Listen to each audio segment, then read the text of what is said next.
Hello everyone, আজকে আমরা যেটা শিখব সেটা হচ্ছে ক্লাস 5-এরই দশমিক ভগ্নাংশ সম্পর্কিত যে চ্যাপ্টারটা আছে সেই চ্যাপ্টারেরই একটা পার্ট, যেখানে টাকা পয়সা সম্পর্কিত যে সমস্ত সমস্যাগুলো আছে সেগুলো আমরা আজকে সমাধান করব। মানে টাকা পয়সা কিভাবে হিসাব করতে হয়, সেই জন্য এই চ্যাপ্টারটার একটা নাম দেওয়া হয়েছে যে কাকার সাথে হিসাব করি। এটা দশমিক ভগ্নাংশেরই একটা পার্ট। তাহলে দেখো, শুরু করা যাক। এই টাকা পয়সার হিসাব জিনিসটা কি। তো প্রথমে তোমাদেরকে বলে দিচ্ছি যে আমরা তো জানি যে 1 টাকা সমান হচ্ছে 100 পয়সা। এই জিনিসটা আমাদেরকে জানতে হবে যে 1 টাকা সমান 100 পয়সা, বা 100 পয়সা সমান হচ্ছে 1 টাকা। এই জিনিসটা আমাদেরকে রাখতে হবে মাথায়, এবং সেটাকে কাজে লাগিয়ে আমি বিভিন্ন রকম অঙ্ক করব। যেমন ধরো, বলে দেওয়া হলো 5 টাকা 50 পয়সা।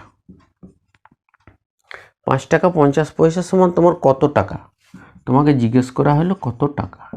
এটা তোমার টাকাতে কত। তাহলে 5 টাকা তো তোমার 5 টাকা আছেই, তার সাথে তোমার 50 পয়সা। দেখো, 100 পয়সা সমান হচ্ছে 1 টাকা, তো তাহলে 50 পয়সা সমান কত হবে? 50 পয়সা সমান কত? 1 গুণিত 50 ভাজিত 100, তার মানে কি 0.5 টাকা বা 0.50 টাকা, তাই তো? তাহলে এখানে 0.50 টাকা হয়ে গেল। তাহলে 5 টাকা আর 0.50 টাকা যদি আমি যোগ করি তাহলে কত পাওয়া যাবে? দেখো, 5 টাকা মানে আমি বলতে পারি যে 5 টাকা মানে হচ্ছে 5.00 টাকা। আর 0.50 টাকা মানে কি 0.50 টাকা। আমরা দশমিকগুলো সবসময় এক সিরিয়ালে রাখবো। তাহলে কত হচ্ছে? 5.50 টাকা। তাহলে এটা যেটা পাওয়া যাচ্ছে যে 5.50 টাকা। তাহলে এটা আমরা যেটা পাওয়া গেল সেটা কী হয়ে গেল? 5.50 টাকা। তাহলে 5 টাকা 50 পয়সা সমান 5.50 টাকা। এবার ধরো তোমার বললো যে 10 টাকা 6 পয়সা। 6 পয়সা সমান কত টাকা? কত টাকা হবে? তোমার 10 টাকা 6 পয়সা সমান কত টাকা হবে? তাহলে এখানে আমাকে প্রথমে 6 পয়সা সমান কত টাকা বের করতে হবে। তাহলে 6 পয়সা, এই 10 টাকা তো আছেই, 10 টাকা তো আছেই, 10 টাকা 6 পয়সা। তাহলে এখানে দেখো 6 পয়সা মানে 100 পয়সা সমান হচ্ছে তোমার 100 পয়সা সমান 1 টাকা। তাহলে 6 পয়সা সমান কত হবে? 1 গুণিত 6 ভাজিত 100, তার মানে কি 0.06 টাকা। তাহলে এইটা সমান কি আছে? 10 টাকা প্লাস 0.06 টাকা। তাহলে দুটো যোগ করে দিলে কি হবে? 10.06 টাকা। তাহলে আমরা দেখতে পাচ্ছি যে 10.06 টাকাটা আমরা 10.06 টাকা লিখতে হবে।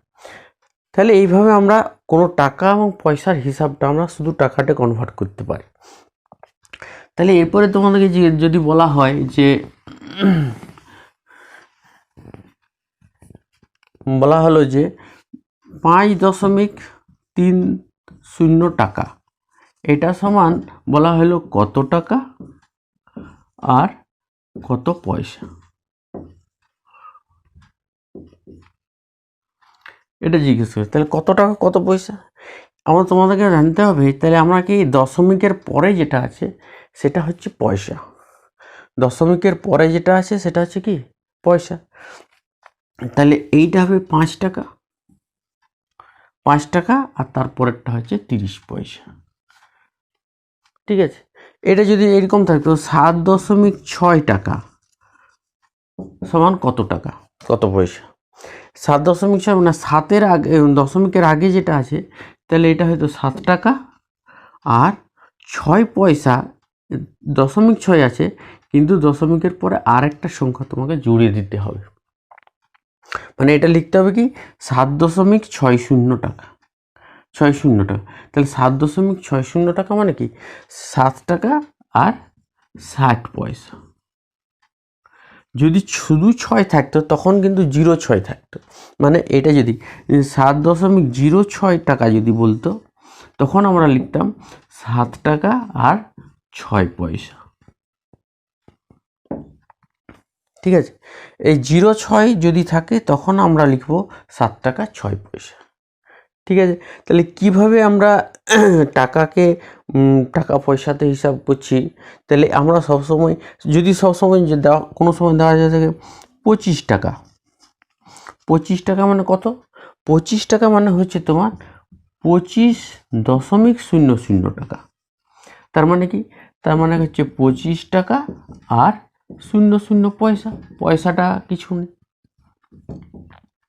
তাহলে কিভাবে আমরা টাকাকে পয়সাকে টাকাতে কনভার্ট হয়ে যায়, টাকার থেকে পয়সাতে কনভার্ট করছি? আর যদি গোটাটাই পয়সা করতে, এখানে তো গোটাটাই করছি না, গোটাটাই করলে কি হয়ে যাবে, এই দশমিকটা তুলে দিলেই হবে। ঠিক আছে, এরপর আমরা জানবো পয়সাটাকে কিভাবে টাকা করব। তার মানে তোমাকে বলা হলো যে আমরা তো জানি 100 পয়সা সমান 1 টাকা। তাহলে দেখো তোমাদেরকে বলা হলো 720 পয়সা সমান কত টাকা। শুধু টাকাতে হিসাব করলো, কত টাকা, কত পয়সা এবং কত টাকা। শুধু টাকাতে যদি হিসাব করে দেখো, এই 700 পয়সাটাকে তুমি যদি 100 দিয়ে ভাগ করো তাহলে তোমার সেটা টাকাতে হয়ে যাবে। 720কে তুমি যদি 100 দিয়ে ভাগ করো তাহলে কত হচ্ছে তোমার, এরিয়া হয়ে যাবে 700, তারপর 20, তারপর 2 দিয়ে 0 আর 200। তার মানে কি হয়েছে যে এটা 7.2, একটা শূন্য দেওয়া দিয়ে যেতে পারে, দশমিকের পরে ডান দিকে শূন্যর কোনো 7.20 টাকা। তাহলে এটা কি হয়েছে 7 টাকা আর এটা 20 পয়সা। তাহলে আমরা শুধু পয়সা যদি থাকে সেটাকে আমরা কত টাকা কত পয়সা বা শুধু কত টাকা এটাতে কিন্তু হিসাব করতে পারি। এবার দেখো 650 পয়সা, তাহলে 650 টাকা কত? তুমি এটাও বলতে পারো 600 টাকার জন্য 6 টাকা আর 50 পয়সার জন্য শুধু 50 পয়সা। তো এটাকে তুমি যদি এটাকে টাকাতে কনভার্ট করবে তাহলে কি হবে 650/100, মানে 100 টাকা দিয়ে, যেহেতু আমাদের 100 পয়সা সমান 1 টাকা, তাহলে 100 পয়সা দিয়ে 100 দিয়ে যদি তুমি ভাগ করে দাও তাহলে সেটা টাকাতে কনভার্ট হয়ে যায়। তাহলে এটা করলে 6.50 টাকা। 6.50 টাকা মানে কি এখানে 6 টাকা আর 50 পয়সা, বা এটাকে লেখা যায় 6.550 টাকা। ঠিক আছে, এখন যদি বলা হয় যে তাহলে এইভাবে আমরা পয়সাকেও কিন্তু টাকাতে কনভার্ট করছি। এরপরে তোমাদেরকে আমরা যেটা জানবো সেটা হচ্ছে আমরা এই যে টাকা পয়সার হিসাবগুলো কিভাবে করব, টাকা পয়সার যোগ কিভাবে করব। ধরো কেউ একজন কোনো একটা নাম দিচ্ছি যে শ্যাম, ধরো শ্যাম বাজারে গেছে, বাজারে কত টাকা নিয়ে গেছে, ধরো 100 টাকা নিয়ে গেছে, 100 টাকা নিয়ে গেছে। এরপরে এই 100 টাকা থেকে সে কি কি কিনছে, এখানে ধরো আলু কিনছে, আলু কিনছে তোমার 20.50 টাকা, পেঁয়াজ কিনছে 25.25 টাকা, এভাবে কিনছে।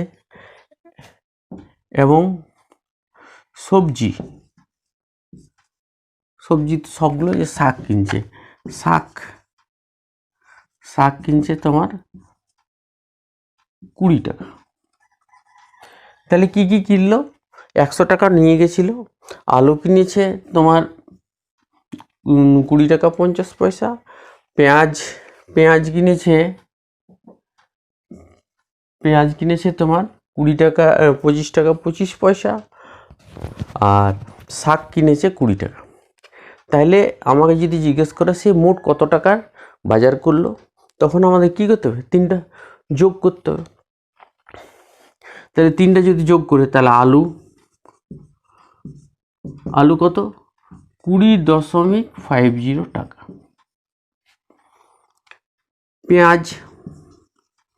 পেঁয়াজ কত? পেঁয়াজ হচ্ছে 25.225 টাকা। এখানে আমাদেরকে মনে রাখতে হবে দশমিকগুলো কিন্তু সবসময় এক সিরিয়াল থাকে। আচ্ছা, এখানে শাক মানে হচ্ছে 20 টাকা। 20 টাকাটা আমি বলতে পারি কি 20.00 টাকা, মানে 20-র পরে দশমিকটা আছে 20.0।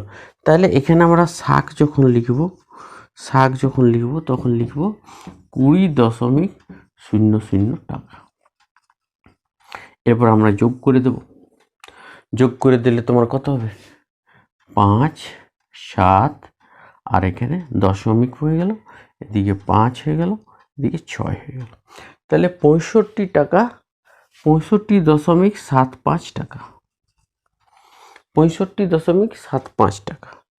তাহলে মোট খরচ এটা। এখন জিজ্ঞেস করা হলো তাহলে কত টাকা সবজি কেনা হলো? 25.75 টাকা। এখন জিজ্ঞেস করতে হতে তাহলে শ্যামের কাছে এখন আর কত টাকা বেঁচে আছে? তখন কি করতে হবে? 100 টাকা থেকে আমাকে বিয়োগ করতে হবে। তাহলে 100 টাকা থেকে 100 টাকা আমি লিখতে পারি কি 100.00 টাকা। আমরা সবসময় যদি শুধু টাকা দেওয়া থাকে, দশমিক না থাকে, তাহলে সবসময় কী লিখব? 100.00 টাকা। তাহলে আমি 100 টাকা থেকে যদি বিয়োগ করে দিই, তাহলে কি মোট টাকাটা হচ্ছে 100 টাকা, 100.00 টাকা। আর এটা কিন্তু আমরা কী করলাম? এগুলো যোগ করে দিলাম। তাহলে এখান থেকে আমার কত? 65.75 টাকা আমি যদি বিয়োগ করে দিই, তাহলেই আমার শ্যামের কাছে কত টাকা আছে সেটা পাওয়া যাবে। তাহলে এখানে কী আছে? 5 5 10 7 থেকে 8 2 হাতে 1। এখানে বিয়োগগুলো কিন্তু দশমিক টাইপের, দশমিকটা আছে, দশমিকটা নেই, কোনো অসুবিধা নেই। দশমিক সংখ্যার বিয়োগগুলোও কিন্তু কোনো অসুবিধা, এমনি বিয়োগের মতনই, শুধু দশমিকের জায়গায় শুধু দশমিকটা ফেলে দিতে হবে। ঠিক আছে, এখানে যেমন 7 8 হলো, 8 2 10, হাতে 1 আছে, 1টা কিন্তু 5-এর সাথে যোগ হয়ে যাবে। তাহলে 5 একে 6 হলো, 6 কত? 10, 4 হাতে 1, 7 6 একে 7, 7 3 10, তাহলে কত? 34 টাকা। তাহলে ফেরত কত হবে? তাহলে এখন ফেরত যে টাকাটা পাওয়া যাবে সেটা হচ্ছে 34 টাকা 25 পয়সা বা 34.25 টাকা। তাহলে আমরা বুঝতে পারলাম যে টাকা পয়সার হিসাবটা আমরা কিভাবে করছি। যে প্রথমে আমরা দশমিক সংখ্যাগুলো এক সিরিয়ালে থাকবে সেইভাবে টাকাগুলোকে বসাতে হবে। তারপরে এমনিতে আমরা যেমন যোগ করি ঠিক সেরকম এখানে যেহেতু দশমিকগুলো আছে, দশমিকটা আছে, তাহলে এই সোজাসুজি কিন্তু দশমিকটা নামিয়ে দিতে হবে। তারপরে আমরা এগুলো যোগ করতে হবে, এমনভাবে যোগ করতে হবে যেমন দশমিক সংখ্যাটা নেই মনে করে যেমন আমরা যোগ করি সেই মতোই। তাহলে দশমিকের জন্য আলাদা কোনো যোগের নিয়ম নেই, এইভাবেই আমাকে করতে হবে। এখানে যখন বেড়ে যাচ্ছে তখন কী হয়ে যাচ্ছে? এখানে সবসময় কি এখানে তখন হাতে থেকে যাচ্ছে। ঠিক আছে, এখানে হাতে থাকছে না, ওইখানে হাতে থাকে। তাহলে এইভাবে আমরা যোগ করব। এরপর দেখো আরেকটা প্রবলেম হচ্ছে, তোমাদেরকে যদি বলে দেওয়া হলো যে 100 টাকা নিয়ে গেছিল, আলু কিনলে এত টাকা, পেঁয়াজ কিনলে এত টাকা, আচ্ছা শাক কিনলে এটা যায়। এখানে তোমাদেরকে যদি বলে দেওয়া হলো যে আলু কিনলো 21 টাকা 50 পয়সা,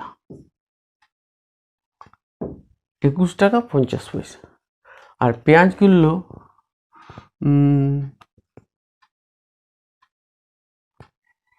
750 পয়সা, 750 পয়সা।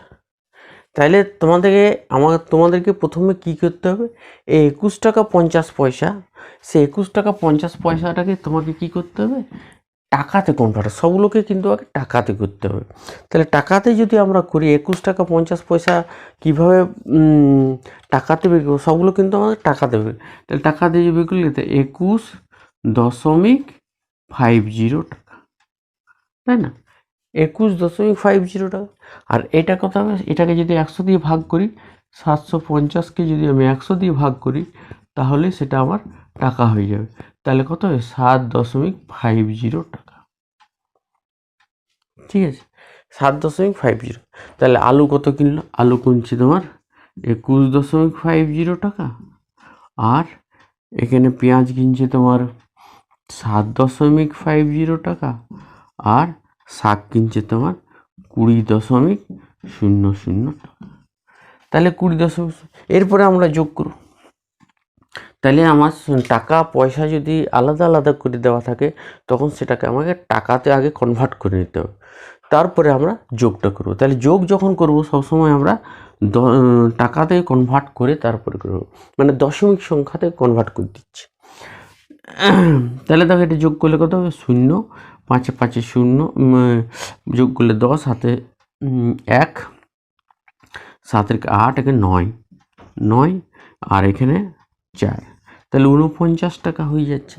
তাহলে 49 টাকা, তাহলে আমরা কত টাকা ফেরতটা যদি আমার পেতে হয়, তাহলে 100 থেকে 100.00 থেকে তোমার এখানে কত 49 টাকা তোমার বিয়োগ করতে হবে।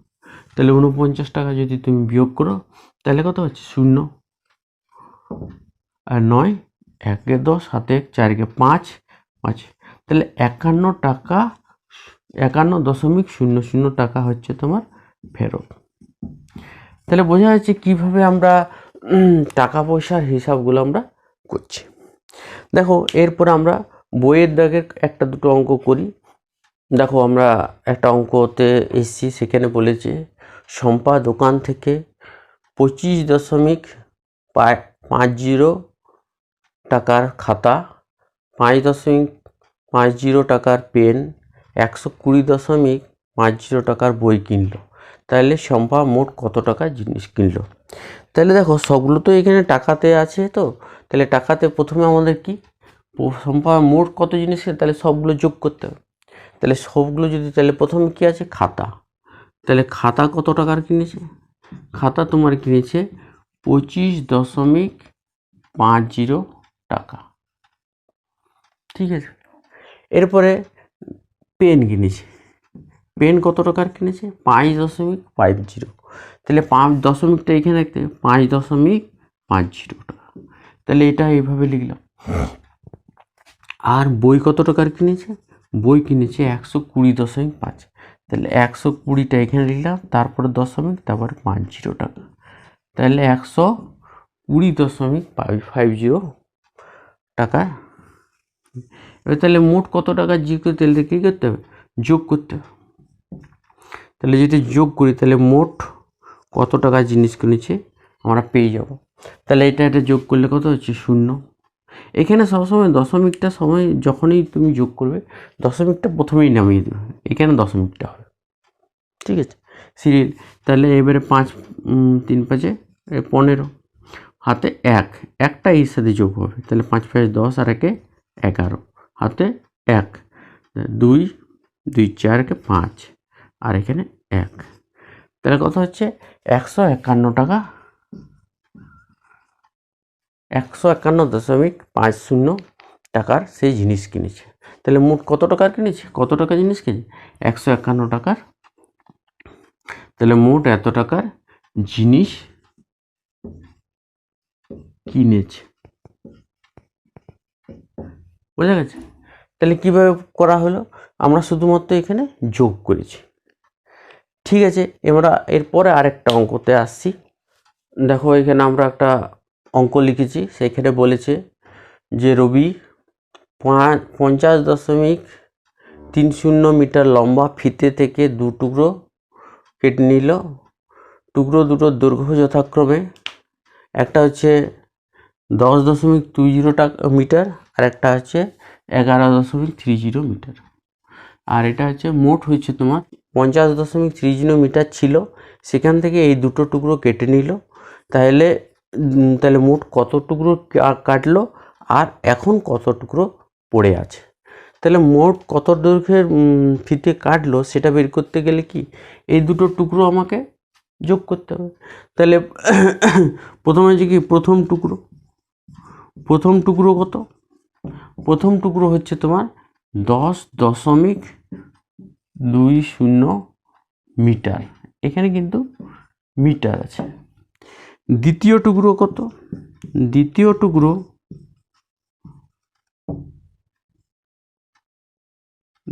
টুকরো হচ্ছে তোমার 11.30 মিটার, এটা হচ্ছে 11.30। তাহলে দুটো যদি আমরা যোগ করে দিই তাহলে মোট কত মিটার আমাদের কাটছে সেটা আমরা পেয়ে যাব। তাহলে যোগ করলে কত? 0, এটা 5 দশমিক, এখানে 1, এখানে 2, তাহলে 21.50 মিটার আমার ফিতে কাটা হলো। ঠিক আছে, তাহলে আমার মোট কত দৈর্ঘ্যের ফিতে কাটলো সেটা পাওয়া গেল কি 21। তাহলে মোট ফিতে কাটলো, তাহলে মোট ফিতে কাটলো কত? 21.50 মিটার। এবার কত দৈর্ঘ্যের ফিতে পড়ে রইবে? তাহলে এখানে এটা আমাকে কী করতে হবে? বিয়োগ করতে হবে। তাহলে কোনটা থেকে মোট যেহেতু 50.30 মিটার ছিল সেখান থেকে আমার এই যোগফলটা আমাকে বিয়োগ করতে হবে। তাহলে এখানে আমরা 50.30 মিটার থেকে 21.50 মিটার আমরা বিয়োগ করব। তাহলে দেখো এই বিয়োগটা যদি আমরা কিভাবে করি, তাহলে আমরা বিয়োগই যেমন করি, এটা যেমন যোগ ছিল, এখানে আমাদের কি বিয়োগ করতে হচ্ছে। তাহলে বিয়োগ যদি করি তাহলে এখানে দশমিকটা তোমার যে সিরিয়ালে আছে সেই সিরিয়ালে রাখতে হবে। তাহলে দশমিকটা তুমি প্রথমে দিয়ে দিলে, তারপরে এইটা 0 বিয়োগ করলে 0 হয়, উপরেরটা 3 আছে, নিচে 5 আছে, তাহলে 5 কতই 13, 5 কতই 13, 8 13। ঠিক আছে, হাতে 1, একটা এখানে চলে আসবে, 1 আর 1 2, 2 কতই 10, 8 10, হাতে 1, 2 কে 3, 3 কতই 5, 2 5। তাহলে কত মিটার পড়ে থাকবে? তাহলে এখানে আমরা পাবো যে 28.80 মিটার ফিতে পড়ে থাকবে। তাহলে এই অ্যান্সারটা হয়ে যাবে কত দৈর্ঘ্যের ফিতা পড়ে থাকবে, সেটা 28.80 মিটার ফিতে পড়ে থাকবে। তাহলে আমরা দুটো উত্তরই পেয়ে গেলাম, মোট কত দৈর্ঘ্যের ফিতে কাটলো এবং কত দৈর্ঘ্যের ফিতে পড়ে রইল। আশা করি বুঝতে পেরেছ। এরপর আমরা পরের অঙ্কটাতে আসি। দেখো আমরা পরের অঙ্কটাতে এসেছি, সেখানে বলে দিয়েছে যে আমি ফুলের দোকানে 10 টাকা 50 পয়সা মানে 10.50 টাকা, মিষ্টির দোকানে 50 টাকা 50 পয়সা এবং বইয়ের দোকানে 110 টাকা 50 পয়সা দিল, মানে 110.50 টাকা, এবং আমার কাছে 20 টাকা রইল। তাহলে প্রথমে আমার কাছে কত টাকা ছিল? তাহলে এই জিনিসগুলো প্রথমে আমার 10 টাকা 10 টাকা 50 পয়সা দিয়েছি, তারপরে মিষ্টির দোকানে এত টাকা দিয়েছি, তারপরে বইয়ের দোকানে এত টাকা দিয়েছি, তারপরে আমাকে 20 টাকা থেকে গেল। তাহলে আমার মোট কত টাকা? তাহলে এগুলো আমাকে যোগ করতে হবে। তাহলে এখানে প্রথমত যোগ করতে অসুবিধা শুধুমাত্র 50 টাকা 50 পয়সা, এটাকে শুধু তোমাকে টাকাতে কনভার্ট করে দিতে। তাহলে প্রথমে 50 টাকা 50 পয়সা, 50 টাকা 50 পয়সা সমান কী হবে? তাহলে 50.50 টাকা, এটা তোমাকে জানতে হবে, 50.50 টাকা। তাহলে আমরা সবগুলো একবারে যোগ করব। তাহলে প্রথমে হচ্ছে কি ফুলের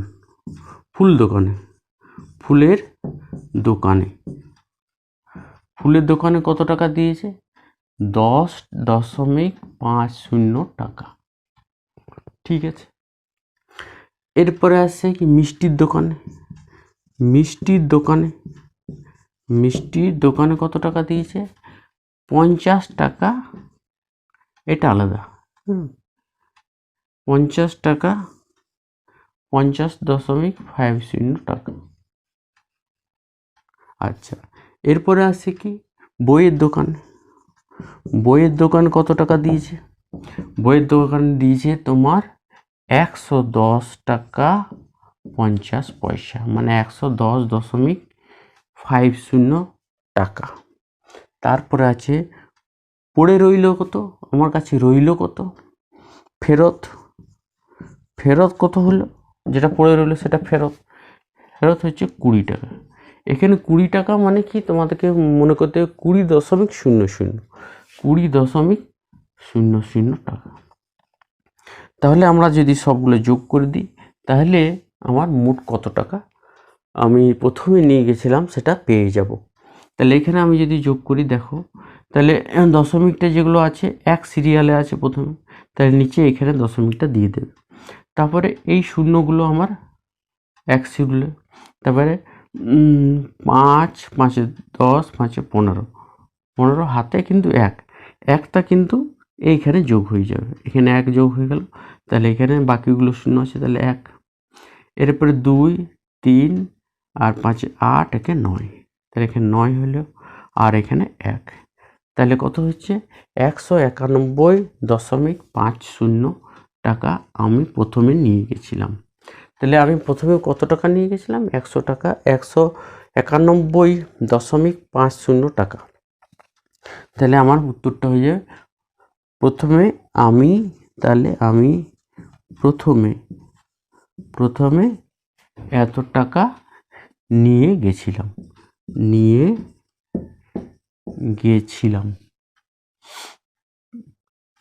এত টাকা ছিল, নিয়ে গেছিলাম বা গেছি, আমার কাছে এত টাকা ছিল। তাহলে এইভাবে আমরা অঙ্কগুলো করতে পারবো।